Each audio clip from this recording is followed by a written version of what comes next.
लखनऊ में टीम 11 के साथ सीएम योगी ने बैठक की। इस दौरान उन्होंने लोहिया अस्पताल के हालात पर नाराजगी जाहिर की। सीएम के अस्पतालों की इमरजेंसी वार्ड का निरीक्षण करने को कहा, साथ ही दूसरी जगहों पर भी सेवाओं को दुरुस्त करने की हिदायत दी।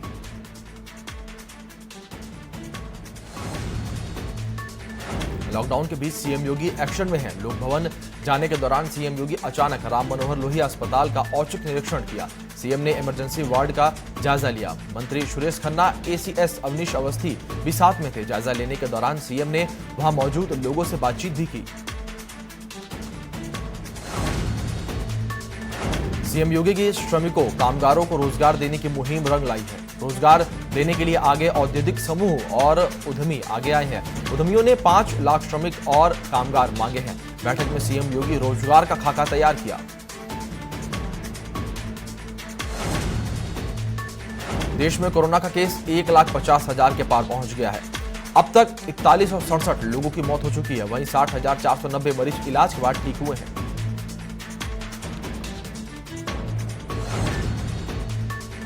मेरठ में कोरोना मरीजों की संख्या में बढ़ोतरी हुई है। कोरोना के 10 नए और मामले सामने आए हैं। पीएसी के 7 जवान भी कोरोना के शिकार हुए। जिले में अब 386 कोरोना मरीजों की संख्या पहुंच गई है। जिले में अब तक 246 मरीज ठीक हो चुके हैं।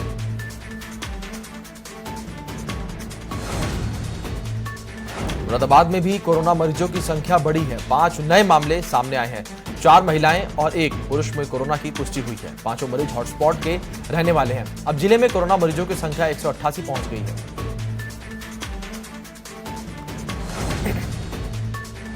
लखनऊ में शराब व्यापारियों को राहत भरी खबर मिल सकती है। मई माह में कोटे में छूट देने का फैसला हो सकता है। आबकारी नीति 2020-21 को लेकर सीएस की अध्यक्षता में बैठक होगी। राजेंद्र तिवारी की अध्यक्षता में शाम 4 बजे ये बैठक होगी। शराब की कम होती मांग को लेकर नई नीति में बदलाव के संकेत दिखेंगे। लखनऊ में सभी पार्क खोले गए। सुबह 6 बजे से 10 बजे तक पार्क खुलेंगे। उसके बाद शाम 5 बजे से 7 बजे तक ये पार्क खुलेंगे। पार्क में टहलने वालों को मास्क लगाना अनिवार्य होगा। वहीं सोशल डिस्टेंसिंग का भी पालन करना होगा। पार्क बंद होने की सूचना 15 मिनट पहले मिलेगी।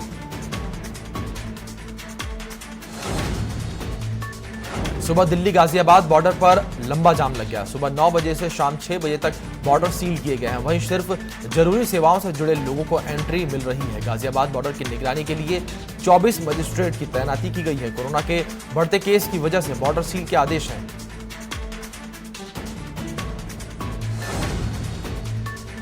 उत्तर भारत में गर्मी का पारा चढ़ गया। भीषण गर्मी और लू की चपेट में पूरा उत्तर भारत है। दिल्ली एनसीआर में भी तापमान बढ़ गया है। लखनऊ और आसपास के इलाकों में 43 से 45 डिग्री तापमान है। मौसम विभाग के मुताबिक 29 से 30 मई को कई इलाकों में गर्मी से राहत मिल सकती है।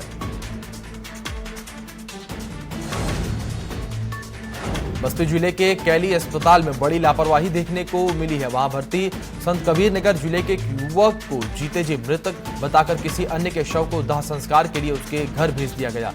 युवक के पिता ने शमशान घाट पर चेहरा देखा तो सन्न रह गए। शव उनके बेटे का नहीं था। बेटा कैली अस्पताल में जिंदा है।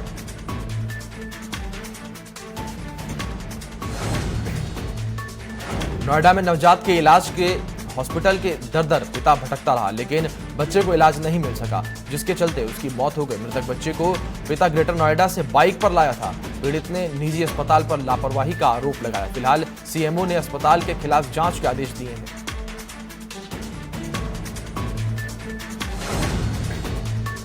कन्नौज में लोगों ने सोशल डिस्टेंसिंग की धज्जियां उड़ाई। बैंक के बाहर पैसा निकालने के लिए लोगों को भीड़ नजर आई। वहीं बैंक अधिकारियों का कहना है कि सेक्टर मजिस्ट्रेट तैनात किए गए हैं। नियमों का उल्लंघन करने वालों के खिलाफ कार्रवाई की जाएगी।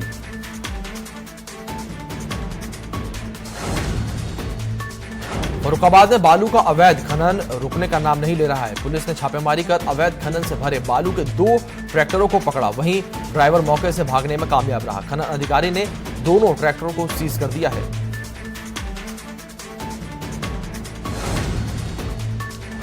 आगरा में लॉकडाउन में पुलिस की गुंडई थम नहीं रही है। घर के बाहर व्यापारी राकेश गुप्ता को सिपाहियों ने जमकर पीटा। राकेश के साथ पुलिसकर्मियों की बर्बरता कैमरे में कैद हुई। मामले में व्यापारी को पीटने वाले 2 पुलिसकर्मी सस्पेंड हुए हैं।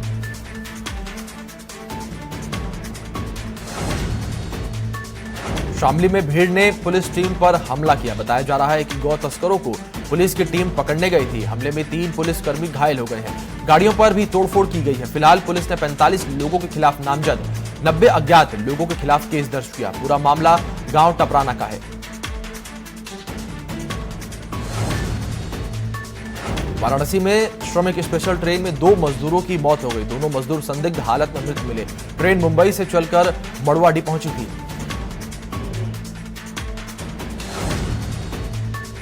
कानपुर में श्रमिक स्पेशल ट्रेन में 2 मजदूरों की मौत हो गई। दोनों शवों को कानपुर सेंट्रल पर उतारा गया। वहीं एक मजदूर की हालत गंभीर बनी हुई है। ट्रेन झांसी से गोरखपुर जा रही थी।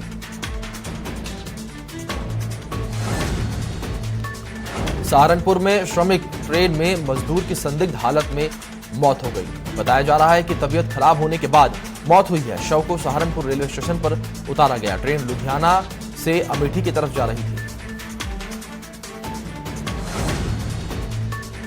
जालौन में रंजिश के चलते आधा दर्जन हथियार बंद बाइक सवारों ने सरकारी साधन सहकारी समिति के सचिव पर हमला कर दिया और सचिव को गंभीर हालत में खाई में फेंक दिया, जिसकी सूचना राहगीरों ने पुलिस को दी। मौके पर पहुंच पुलिस ने सचिव को अस्पताल में भर्ती करवाया। सचिव ने बताया कि उनके छोटे भाई प्रधान है, जिसके चलते रंजिश के चलते ये हमला किया गया। वहीं पुलिस को मौके से 1 मैगजीन और 2 जिंदा कारतूस बरामद हुए हैं। झांसी के सीपरी बाजार में घर के बाहर महिला धरने पर बैठ गई। आरोप है कि पड़ोस का रहने वाला युवक ने उसे अपने हवस का शिकार बनाया। जब पीड़ित ने शादी की बात कही तो पहले तो युवक मुकर गया। मामला थाने पहुंचने पर युवक ने शादी तो कर ली, लेकिन उसके बाद वो उसके साथ मारपीट करने लगा और घर से निकाल दिया।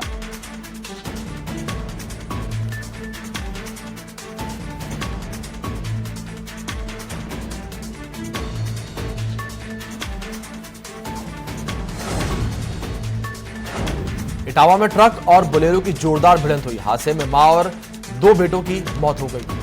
वहीं 5 लोग घायल हो गए। घायलों को अस्पताल में भर्ती करवाया गया है। सभी लोग कासगंज में शादी समारोह में जा रहे थे। हादसा कानपुर आगरा हाईवे पर हुआ है। एटा में नगर पालिका में तैनात सफाई कर्मचारी की पिटाई की गई, जिसके बाद गुस्साए बाकी कर्मचारी थाने पहुंचे और आरोपी की गिरफ्तारी की मांग की। पुलिस ने मामला दर्ज कर जांच में जुट गई है।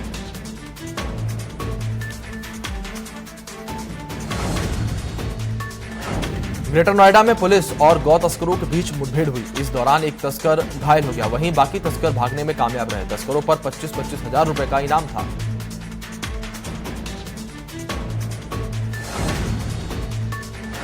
ग्रेटर नोएडा में पुलिस ने सेक्स रैकेट का भांडाफोड़ किया है और 4 लोगों को गिरफ्तार किया है। आरोप है कि एक गेस्ट हाउस में काफी दिनों से सेक्स रैकेट का कारोबार चल रहा था। वहीं मौके से पुलिस ने 7 मोबाइल, 1 स्कूटी, 2 मोटरसाइकिल बरामद की है।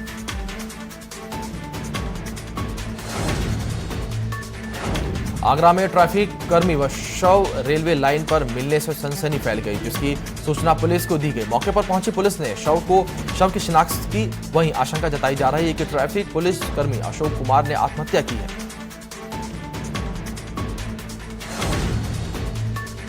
बुलंदशहर में जमीन विवाद में देवर ने विधवा भाभी की हत्या कर दी। आरोप देवर ने अपने बेटे के साथ मिलकर हत्या की और मौके से फरार हो गया। पूरा मामला खुर्जा देहात थाना के फराना गांव का है। कानपुर में हत्या के आरोपियों ने पुलिस टीम पर फायरिंग की, जिसके बाद पुलिस की जवाबी फायरिंग में 2 बदमाश घायल हो गए। आरोपियों ने पुलिस कस्टडी में भागने की कोशिश भी की। उनके ऊपर सीआईएसएफ के एएसआई की हत्या का आरोप है। कानपुर सीआईएसएफ के एएसआई की हत्या में शामिल अभिव्यक्तियों ने आला कत्ल की बरामदगी के दौरान पुलिस की पिस्टल छीनकर पुलिस टीम पर हमला किया और फायर किया। पुलिस अभिरक्षा के भागने की कोशिश की। जवाब में पनकी पुलिस की गोली से दोनों आरोपी घायल हुए। दोनों के पैरों में गोली लगी। पुलिस ने दोनों को अस्पताल में भर्ती करवाया। कल शाम एएसआई की हत्या कर उसी की कार में ये दोनों युवक भागे थे और इनकी फिर गिरफ्तारी हुई। रामपुर में युवक की गोली मारकर हत्या कर दी गई और मौके से हत्यारे फरार हो गए। आशंका जताई जा रही है कि प्रेम प्रसंग के चलते हत्या की गई। इलाके में एक हफ्ते के अंदर दूसरी हत्या की घटना है, जिसके चलते लोग सहमे हुए हैं।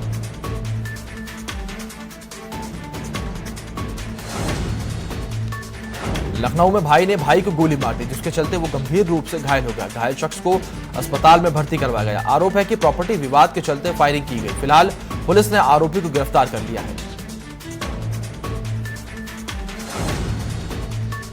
अलीगढ़ प्राइवेट हॉस्पिटल में काम करने वाले युवक ने फांसी लगाकर खुदकुशी कर ली। सूचना मिलने के बाद मौके पर पहुंची पुलिस ने शव को कब्जे में लेकर आगे की कार्रवाई शुरू कर दी है। परिजनों का कहना है कि 2 दिन से उनके बेटे से बात नहीं हुई थी। मृतक निजी हॉस्पिटल की पैथोलॉजी लैब टेक्नीशियन का काम करता था।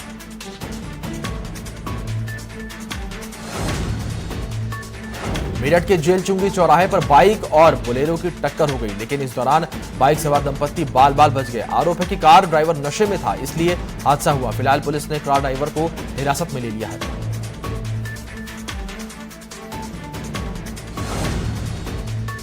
देहरादून में क्वारंटीन व्यवस्था में बदलाव किया गया है। गर्भवती महिला, गंभीर बीमार और बुजुर्गों को राहत दी गई है। लक्षण नहीं मिलने पर इन्हें होम क्वारंटाइन की सुविधा दी जाएगी।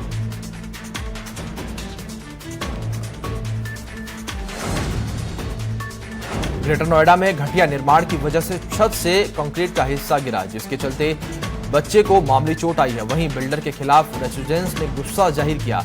अजनारा होम्स के फ्लैट जे 1902 की घटना है।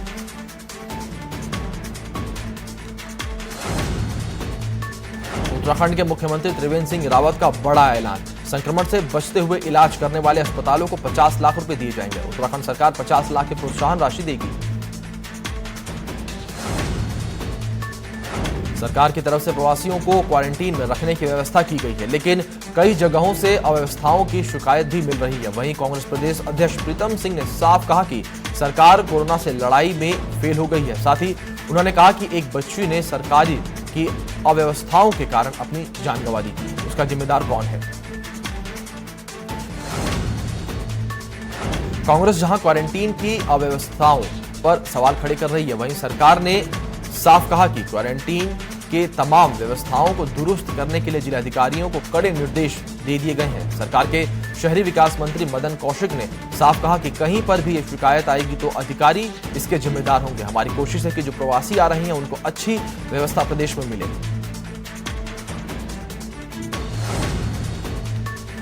उत्तराखंड में भी कर्मचारियों के भत्तों पर कैंची चलाने की तैयारी है। यूपी की तर्ज पर अब उत्तराखंड में भी भत्तों में कटौती होगी, जिसका फैसला 29 मई को होने वाली कैबिनेट बैठक में होगा। कर्मचारियों को सचिवालय भत्ता नहीं मिलेगा। वहीं सरकार के फैसले से पहले कर्मचारियों में भारी गुस्सा है।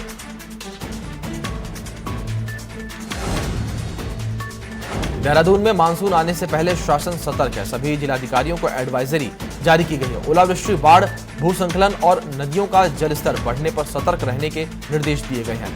पहले से पूरी तैयारी करने के निर्देश दिए गए हैं। मॉक ड्रिल के लिए शासन ने 14 लाख रुपए की राशि जारी की है। पिथौरागढ़ की लाइफलाइन कहा जाने वाला पिथौरागढ़ नेशनल हाईवे को बंद कर दिया गया है। सिर्फ आकस्मिक कार्यों के लिए ही रास्ते खोले जाएंगे। दरअसल हाईवे पर इन दिनों ऑल वेदर रोड का काम चल रहा है। प्रवासियों के लौटने के चलते हाईवे पर काम प्रभावित हुआ था, जिस कारण एनएच ने रात को हाईवे में आवाजाही बंद करने की प्रशासन से इजाजत मांगी थी। देहरादून से शर्मनाक हरकत सामने आई है। क्वारंटीन सेंटर से 900 चादर चोरी हो गई। महाराणा प्रताप स्पोर्ट्स कॉलेज में कैंप बनाए गए थे। वहीं कोंडली के सोना हॉस्टल कैंप में भी नल की टोटी गायब हो गई थी। लगातार क्वारंटीन सेंटरों को नुकसान पहुंचाया जा रहा है।